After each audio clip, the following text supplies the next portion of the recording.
Come on in. Oh, 'tis our delight for the red and white. The Imps are here to stay. Oh, 'tis our delight for the red and white. The Imps are here to stay. Morning, everybody. A little bit of a technical difficulties recently. I've got a new phone, so been trying to do a dog walk. I had about a 30-second dog walk, I think, the other day, and then it just disappeared. I've got a clip mic here that won't plug into my new phone because it doesn't have a headphone jack. Technology, eh? Great, isn't it? So yeah, a few teething problems. So if this morning the sound is crap, for instance, which it might be because I think I have to hold it on the side of the microphone, or we have any other problems, do let me know in the comments. First of all, good morning to Chris. I hope he's recovered. I think he was a bit ropey on Saturday morning after a night watching Liverpool, but a full English sorted him out, no doubt. So I really just wanted to talk a little bit about Lincoln City this morning. I've kind of been inspired a little bit because obviously we went back to the ground on Saturday.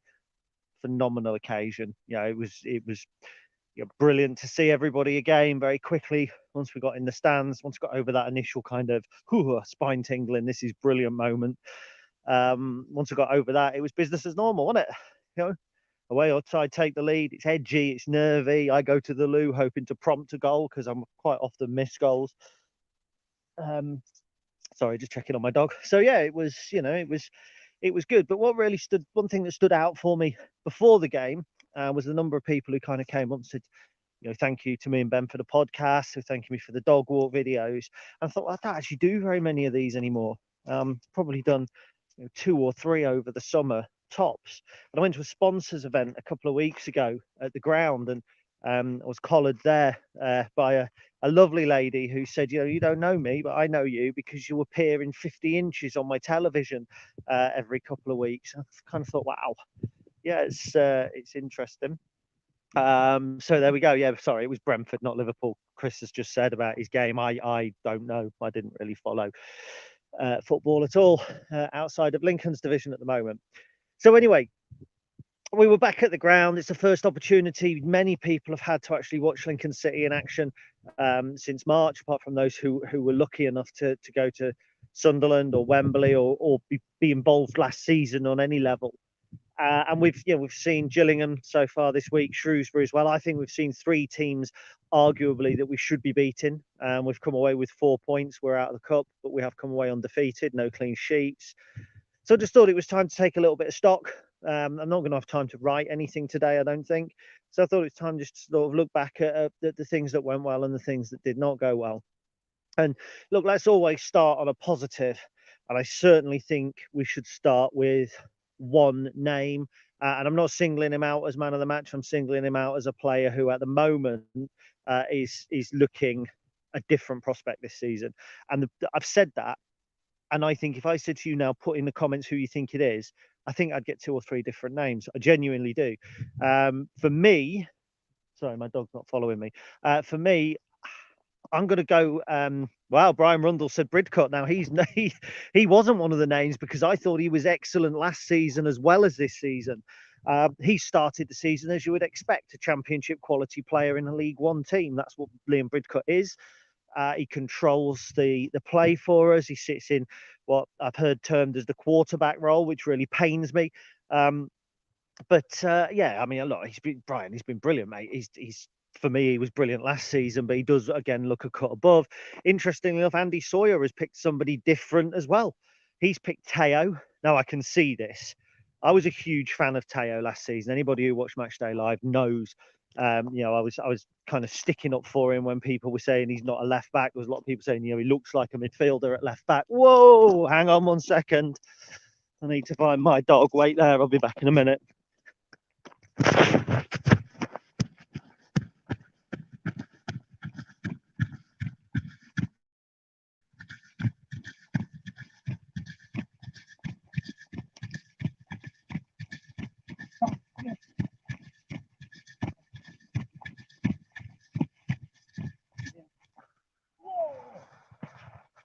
Sorry, mate.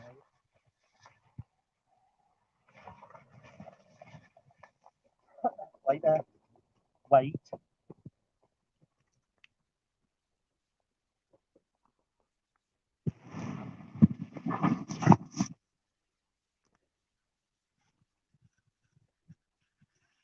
Are we back? So there was a Range Rover heading up the path. You can see it going down there, and my dog was close to being run over. So there we go. So yeah, I was a huge fan of Teo. Massive fan of him last season. He's looked outstanding this season. I mean, outstanding. I'm out of breath a bit now. He's looked sharp. He's had great attacking intent. And I think, funnily enough, he's actually been stifled a little bit, certainly down the left on Saturday, when one or two of the other aspects of our left-hand side did not work as well. I think Max has slotted in nicely at left centre back. I don't think Saturday was his best game. I think if you look at it's an early effort for Morris, their boy Morris, which Josh Griffiths palmed the cross goal and out for a corner. Looks to me like a major mix-up, really, between Bramall and Melbourne, which is two aspects of the kind of what I call the triangle out on the left, with Teo being the third. So I think Teo's done well to stand out in what is really a makeshift left-hand side at the moment. I mean, Cohen's had a decent start to the season. I didn't think he looked bad attacking on Saturday. I thought, you know, he was changed because it was Adelac and we wanted to bring on. I think probably not so much because he was playing particularly badly. So I'm going to risk taking my dog off again now. There we go. So yeah, Teo was another one, I think, who's certainly done really well, but he's not the one I wanted to start talking about today. I want to talk about Anthony Scully. And I don't know if anybody has picked Anthony Scully. Yes, they have. There we go. Reece Marshall. Scully could be huge this season, depending on how the rest of the transfer window goes. I agree. And I've been not a critic of Anthony Scully, a questioner, because you can see his undoubted talent. First game he played for us, he got on the ball and he ran with it, and he just had that. I think I even likened him at one point to a Paul Gascoigne-esque kind of, I'm going to get on the ball, I'm just going to make something happen. And yeah, at times it worked really well. He was great against Burton the last time we were at Sinsel-Bank. And then last season, he was hard to define because we don't play with the Gascoigne type player. We don't play with that kind of short, stocky, balls out. You know, sometimes it works, sometimes it doesn't play. If we play with a 10, we're looking for him to be a runner, to get beyond Tom Hopper, effectively a 10 who morphs into a 9 when we need it, because you know Tom's not a traditional 9 in my opinion. So Scully can't play there. I don't see him, or I didn't see him as a winger. Not pacey enough at times. It's weird. It's like he's a great footballer, and he is. I think technically he's good. You know, he bashes his way through sometimes. Sometimes he does it with finesse. When he's got a finish, you know, it's either brilliant or wild. He's a player that it's hard not to love, but he's a player that it was hard to go, that's where he's going to play. That's his position. He's a first team player, and he was always the 12th man. And okay, yeah, the fans are the 12th man, blah, blah, blah. But, you know, he was always number 12 in a team of 1 to 11. Anthony Scully was 12 last season. And when he came on, he did brilliantly. And when he started, he didn't. Well, that's not the case this season, is it? He was outstanding against Shrewsbury for 70 minutes. Outstanding. Could have scored, should have scored. He had our best chance of the game, arguably, early in the second half on Saturday. Okay, we'll maybe talk about Tom's in a minute, but he had a great chance, which was there was a match-saving tackle. And when you at the time, I didn't notice it, but when you look back, it's 1-0. Scully's gone through 1-on-1, and their defenders got back just as he's about to pull the trigger. He's getting in positions to score. He's creating for other people. I think it's his ball that sends Teo Eden loose for the penalty. I just, do you know what? I've got a feeling that you don't know where to play him, but you've got to play him. And you know, he's the only player I think we've got left in the squad who reached double figures for league goals last season. Might be wrong about that. Tom might have. But when you've lost George Grant and you've lost Brennan Johnson, you've lost their goals. Goals were a concern, and while we haven't signed another striker at the moment, I think we did see an example on Saturday of why Tom Hopper is a great player for us, as in team player, but why he's not a 20 goal a season striker, because the effort one-on-one early doors, yeah, it was an awkward-ish one to take. You've got to do better than that. You've got to at least test the keeper. The keeper picked it out of mid-air. And that's, you know, and the number of times Tom headed clear, by the way, from a corner was pointed out to me after I'd written my article. And therein lies why Tom Hopper is a good player for us. But sometimes, like Saturday, when there's a team with a bank of 5 and a bank of 3 absolutely intent on not letting you score, your centre forward needs to be a traditional centre forward. He needs to be a kind of a Matt Reed player rather than an all action box to box centre forward, which is what Tom Hopper is. You know, he's as much use in the defensive box as he is in the attacking box, and that's not criticism. But we haven't got the other option. So we've obviously bid for Brandon Hanlon, which has been turned down. I can see that. I can see why we've done that. His goal scoring record doesn't look great. Never judge anybody on their previous goal scoring record, because, you know, it's just not fair at all. Different setups, different everything. Just, you know, it is what it is. So you've got to judge people on what they do in the red and white stripes. I did that with Scully last season, not negatively. Never said Scully was a bad player. I just said I didn't know where he was going to fit. And all of a sudden, I think we found a hole for him. So quite like Kev McCarthy's comparison. He's more Merson than Gaza. Yeah, do you know what? I can see that, because I think with Gaza, there was more moments of stupendous, outstanding unpredictability. Whereas probably with Merson, there was more, it was a little bit more controlled.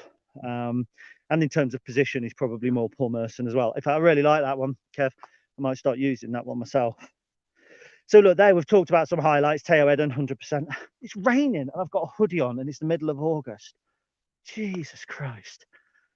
So as I say, Teo Eden, fantastic. Anthony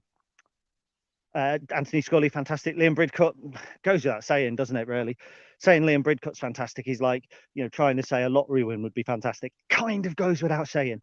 If he stays fit for 46 league games this season, we finish 10 points better off than we would do than if he only plays 20. That's my prediction. I just think Liam Bridcut's a cut above. I've only seen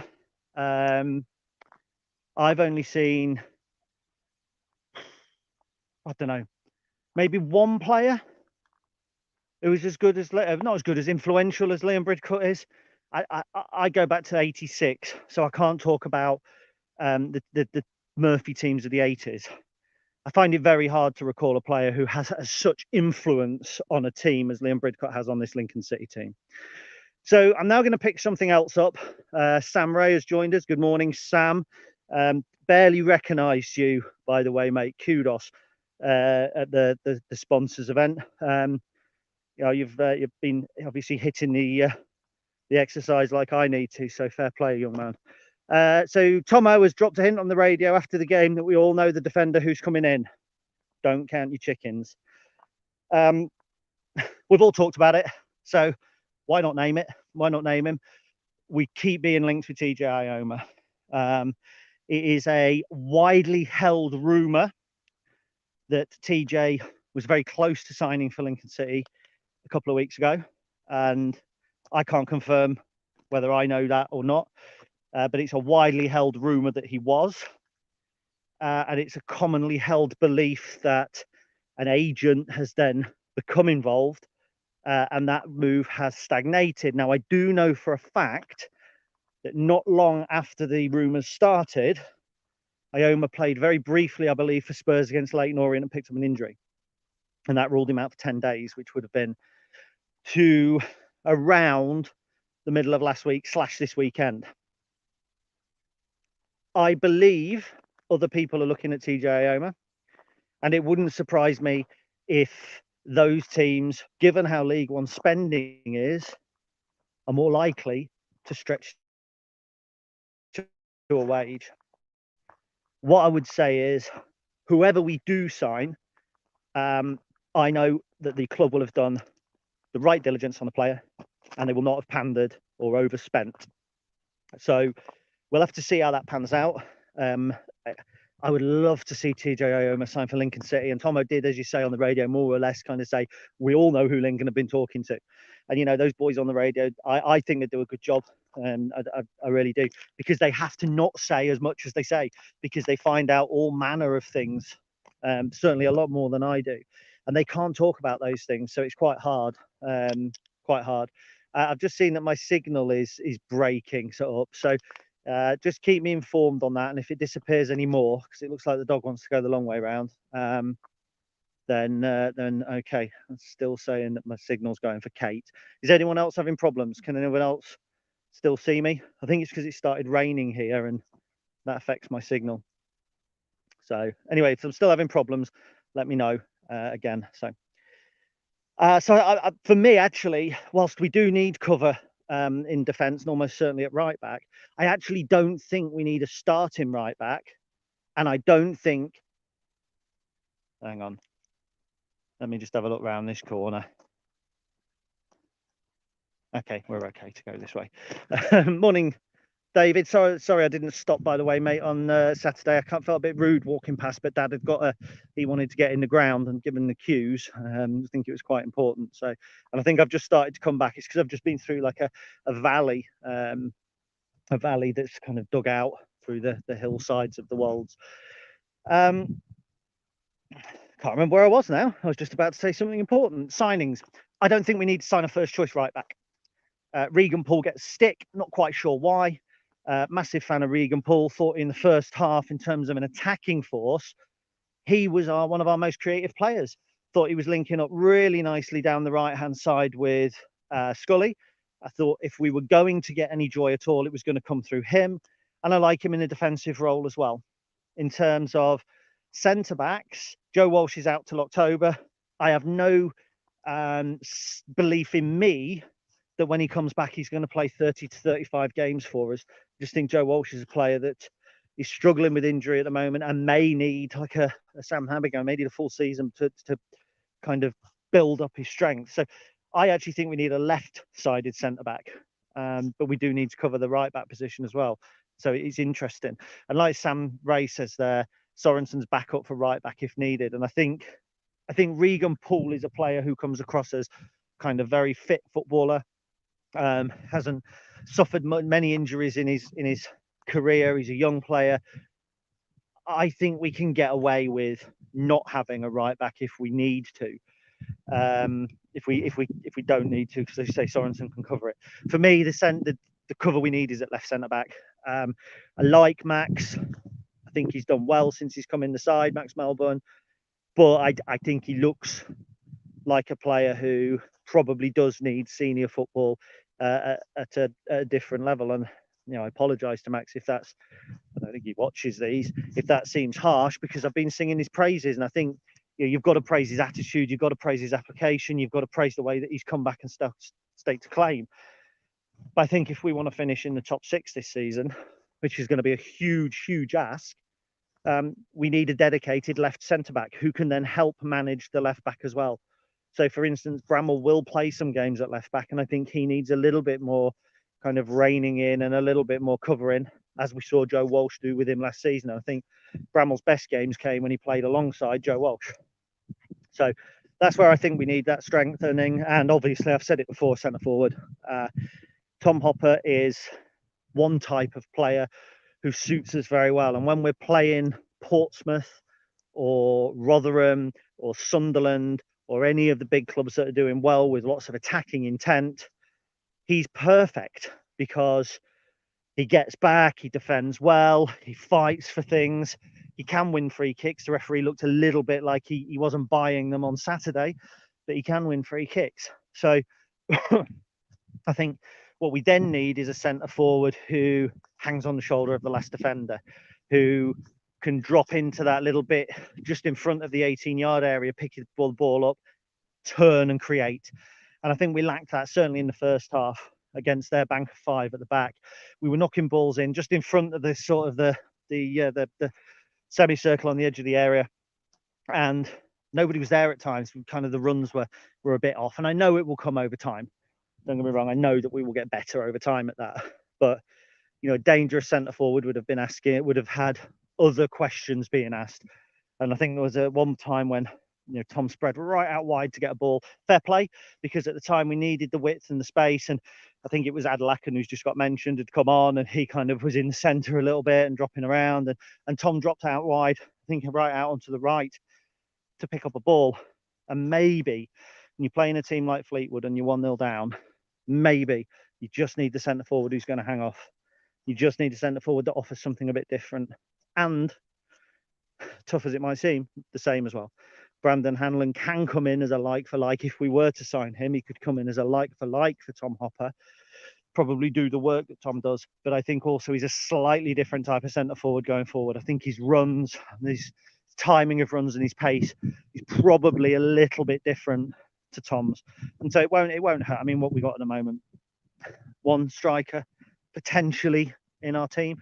In Tom, I mean, you know, we're saying we don't really know where Scully's going to play. Mcguire is somebody who's been mentioned a couple of times as well, but he really plays anywhere across the front. Dan and Lunderloo, going to be interesting to see where Dan comes in. The sooner he gets fit, the better. I think he's back on the grass today. So who knows? We might see him next Saturday or the week after as a late sub. He's going to be really interesting as well. And that's something else to remember at this stage is we're watching and judging a team that is very, very much in its infancy and is without key individuals. Where does Luis Fiorini fit in, for instance? We brought Bishop and Adelakan on, both of whom changed the game. And I think Sam says it, you know, Adelakan looks to be a great signing. Huge influence he had on Saturday. Not so much from the start on Tuesday, but a huge influence on Saturday. Teddy Bishop, you can see what he wants, what we want him to bring already. And you know, it's always interesting from a fan's point of view that you spend time at pre-season kind of trying to judge players and talk about where they're going to play and what they're going to do. And actually, you don't really have a clue because we don't see them on the training ground. We look at all our websites and we say, well, he has played here, he has played there, but what's going to happen? And it's nice to see that Adelakan, for instance, whilst being a right winger, looked quite comfortable coming into the centre as well. It's nice to see Teddy Bishop is almost a like for like attacking central midfielder for the George Grant role. If you take George Grant's kind of left wing and the four that he played sometimes as well, he looks very much like what I would call quintessential George Grant, you know, sitting behind the front three, pulling the strings. And he's certainly got a turn of pace as well, hasn't he? You know, the surging run. So it's nice to see that. We've had the talk about Chris Mcguire. Apparently he looks like a hitman on the team photo. I met Chris Mcguire at the sponsors event, and do you know what? He came across to me as quite no nonsense. He was, you know, talking about Lincoln and how, you know, there wasn't quite as much to do here as there was in other places he had been before, and he was spending a bit of time back in Sheffield and that sort of thing. But he just came across to me as business, all business. And I think I kind of like that because he's at the stage of the season where we want to see him come in and be all business. Liam Bridcut is, apart from the Gone Off on the Tangent podcast, which was brilliant, Liam Bridcut is strictly professional. You do an interview with him and he's very, you know, he knows the answers he's going to give you almost in advance. He's very measured. And I think on the field, he's the same. Take the incident with Cohen Bramall at Gillingham. You know, Liam Bridcut vocally blasted, you know, the culture of racism in our game. Here we are, 4 minutes in, something happens, potential flashpoint. The way that he managed that was all business.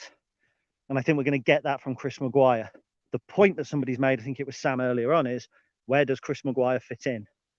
And that kind of is, it's almost, it's exciting.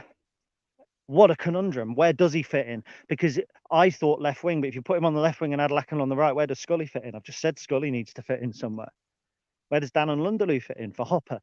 Okay, maybe I buy that. So you bring Ted Bishop in, play Liam Bridcut then, who? Conor McGrandles. So where does Lasse Sorensen play?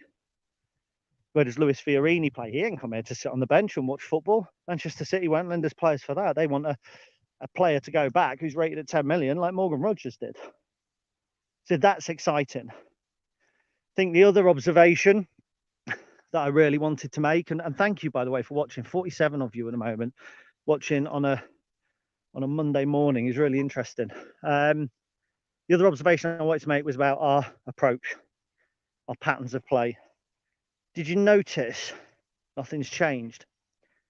It's the same triangles, it's the same runs, it's the same patient possession game. Now, I really liked it last season, and when there was no fans in the stadium, I think that the players were free to do it a little bit. They were free to sit back, and against Oxford, this brings to mind at the beginning of last season, we did just that.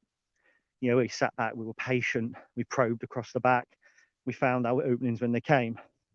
I actually noticed this week, certainly around me, 1-1, 5 minutes left, ball goes to Griffiths. Griffiths comes forward, he goes back to Griffiths.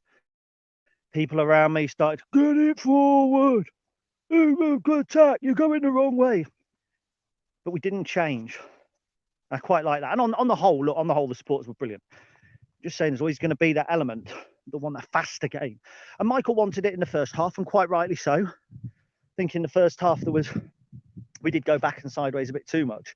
But I think in the second half, it was still our game. Our game is patient.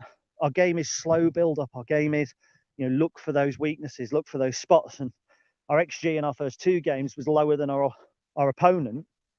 But arguably, we could have won both games. We should really have been put Gillingham out of sight, in the first 25 minutes. And Shrewsbury, we were 2-0 up and could have been 3, 4 or 5 before they even troubled us in the second half. So actually, what we're doing is patiently creating decent chances. I think if we keep doing that, our XG, which I love, will go up. And I think that we will create more chances. So far, we've played 3 teams that you would look at and say, should be beating those teams. They're the sort of teams you need to win to get, to beat, to be in the playoffs or to be in the next round of the cup, obviously. And that's to a degree is right. At the end of this season, if Gillingham, Shrewsbury or Fleetwood are above us, you could class that they've either had a fantastic season or we've had a slightly disappointing one.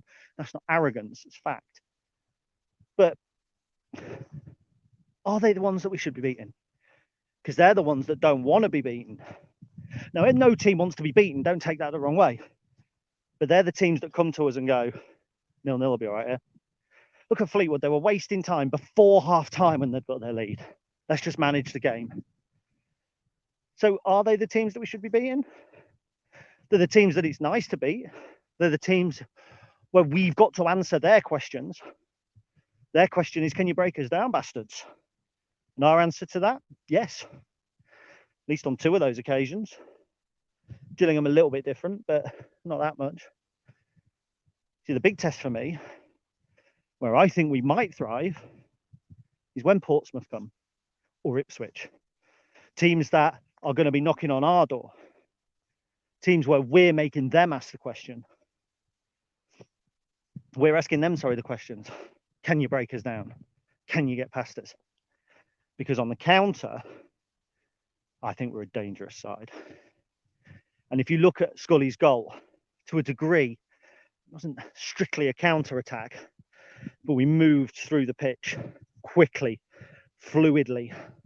It looked like almost like a reverse rugby move. In rugby where the ball always has to go back, but the move just keeps going forward. With this, it was from side to side to side. And suddenly Scully's in, first time finish, boom. And that was it. The crowd lifted. Only one team was going to win it if a team was going to win it. So there's plenty to be positive about right now. There's plenty to kind of look at and think, Lincoln City are going to be okay. There are a few concerns. 100% there are concerns. I mean, Sam Race there, they notice the size of Fleetwood's squad compared to ours. Yes, I agree. Our squad looks small. And James Hoy says he expects 2 to 3 to leave. Expect Eden and Scully at least a lot to do in this window. I don't think Eden and Scully will leave in this window. Genuinely don't. I think both stay and potentially leave in January. I think we will see 3 to 4 players come in this window, which and James has said 5 to 6. So if we don't lose those 2, 3 to 4 is value. I think if Eden goes, we go straight in with a bid for Jamie Robson at Dundee, and I think we match the asking price because I think we'll have that in the bank from the Eden sale. But I don't think Teo will leave.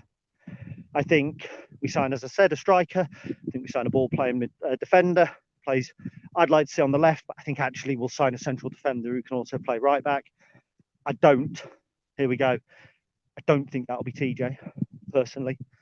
And then I think we'll sign a couple of young players on loan from the Premier League who can come on out wide, but who there isn't a massive expectation to play 46 games. So I'm not talking a Morgan Rogers here.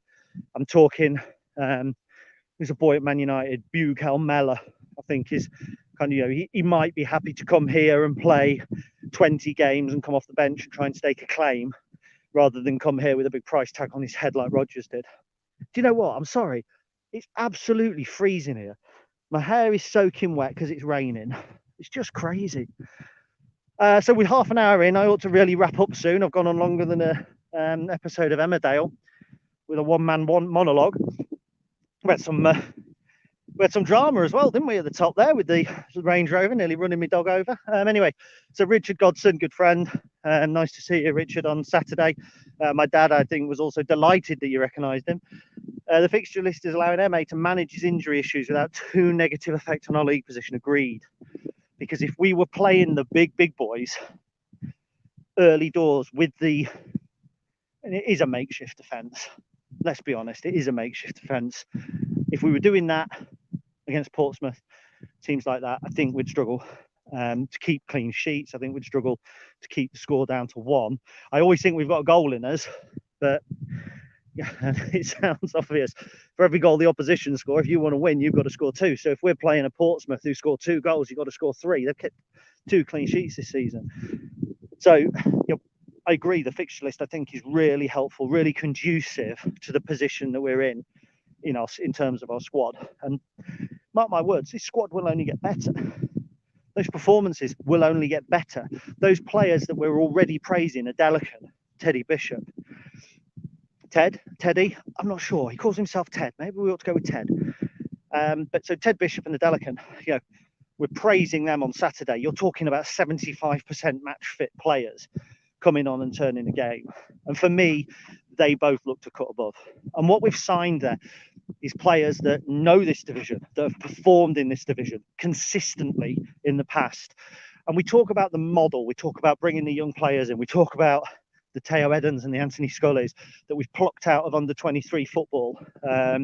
Ted, it's Ted. Charlie from the club says it's Ted, please, not Teddy.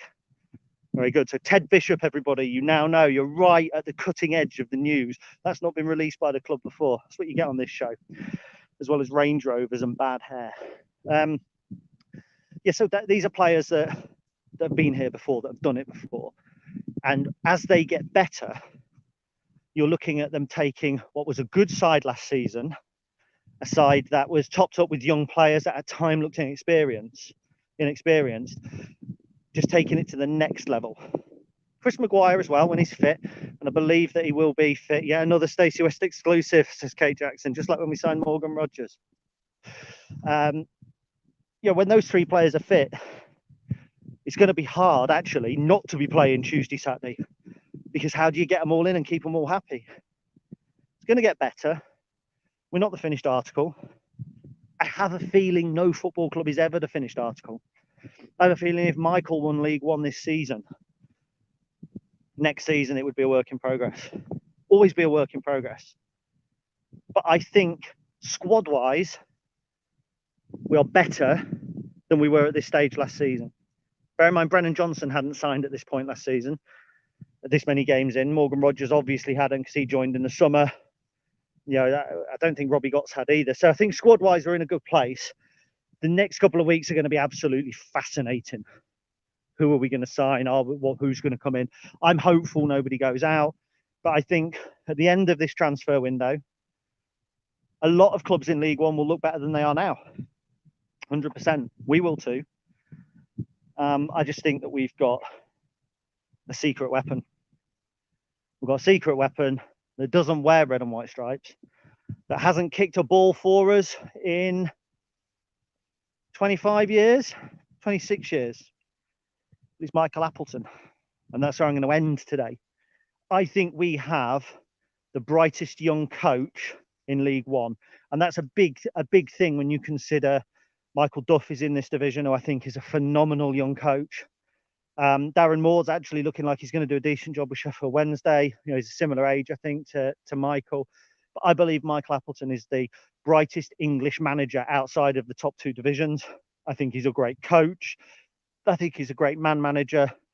And I think whilst we've got him in charge, we won't lose 7 or 8 on the bounce, because I think he has the nuance to change the approach if it happened.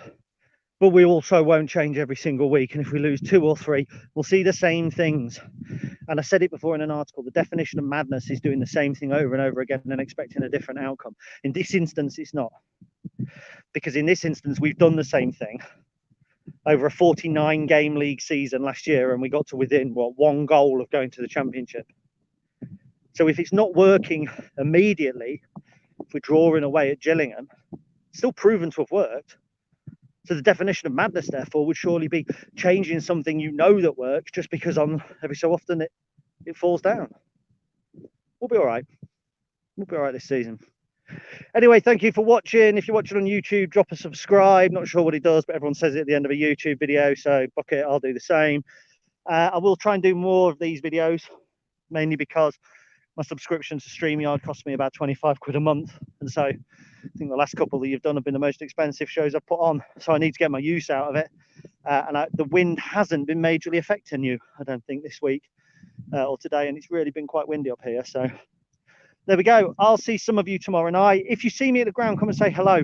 I do feel really bad at times. I can sometimes kind of be rushing from one place to another, but I love to hear from people who love to hear from anybody, really, Lincoln City fans. And if you take the time to watch these videos, you're the best type of Lincoln City fan for me, because you know, you indulge in what I do and I love doing it.